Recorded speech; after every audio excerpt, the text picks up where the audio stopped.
এই ভিডিওটা শুনেন, এটা খুব মূল্যবান আলোচনা করেছেন উনি, শুনেন।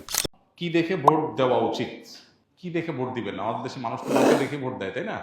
ভোট দেওয়ার ক্ষেত্রে আমাদের লক্ষ্য করা উচিত কাকে ভোট দিলে এই লোকটা প্রার্থী হিসাবে যোগ্য এবং সৎ। তাকে ভোট দিলে সৎ এবং যোগ্য প্রার্থীকে ভোট দেওয়া হবে, এটা আপনার বিবেককে আপনি জিজ্ঞাসা করবেন।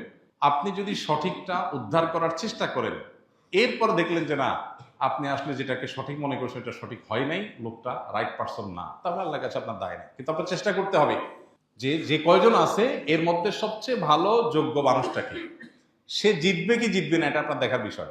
আমাদের দেশে বেশিরভাগ মানুষ এই জায়গাটায় এসে ভুল করে, মনে করে যে তার ভোট দেওয়ার লাভ কি, ভোটগুলো তো নষ্ট হবে। ভোট নষ্ট হয় না।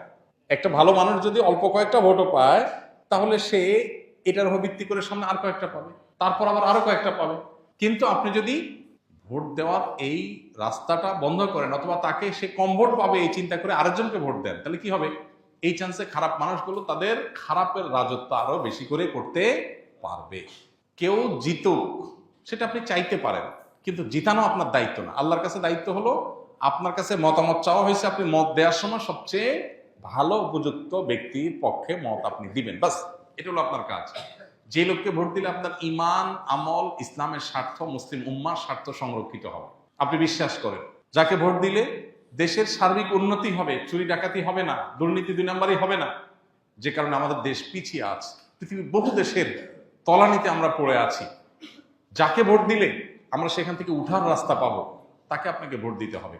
এক্ষেত্রে বায়াসনেসের ঊর্ধ্বে উঠা, ক্ষেত্রে আপনার গোষ্ঠীগত, বংশগত, পরিচয়গত, হ্যাঁ, এই সমস্ত বিষয়গুলোর ঊর্ধ্বে উঠা, সামান্য একটু স্বার্থের জন্য, একটু টাকা পয়সার লোভে আমরা আজকাল অনেক সময় ভোট দিয়ে দিই, সেটা যেন না হয়। আল্লাহর কাছে অনেক বড় একটা জবাবদিহিতার জায়গা। নবীজি বলেছেন, ইজা উসিদাল আমরু ইলা গায়রি আহলিহি ফান্তাজিরিস সাআ। অযোগ্য মানুষকে যখন কোনো জায়গায় বসানো হবে, অপাত্রে যদি মানুষ তার মতামত দেয়, বা কোনো অযোগ্য মানুষকে যদি কোনো যোগ্য মানুষের চেয়ারে বসানো হয়, তাহলে কিয়ামতের অপেক্ষা করবা তোমরা। এটা কিয়ামতের আলামত। এই আলামত এখন চলে আসছে না, আসছেনি? অতএব আমাদেরকে এখানে দায়িত্বশীলতার পরিচয় দিতে হবে। আল্লাহ বলেছেন, ইন্নাল্লাহা ইয়ামুরুকুম আন তুআদ্দুল আমানাতি ইলা আহলিহা। আল্লাহ তাআলা তোমাদের নির্দেশ করেছেন আমানত যথাস্থানে পৌঁছাও, অপাত্রে যেন আমানত না যায়। আল মুস্তাশারু মু'তামান।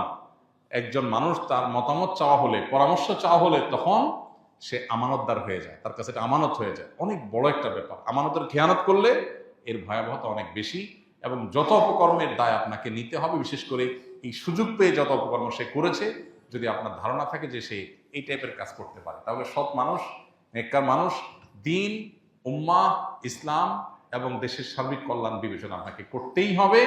আমি যাকে ভোট দেবো সে জিতুক কি না জিতুক সেটা আমার বিষয় না, সে জিতবে কি জিতবে না এটা আমার বিষয় না। আমার দায়িত্ব আমার সিদ্ধান্তটা সঠিক জায়গায় দেওয়া, বাকি আল্লাহটা আল্লাহ দেখবে। আল্লাহ যদি তারে সুযোগ না দেন, সেটা আমাদের অযোগ্যতার কারণে আল্লাহ দেন না, কিন্তু আমার দায়িত্ব আমি সঠিকভাবে পালন করতে হবে। আল্লাহ আমাদেরকে তৌফিক দান করুন।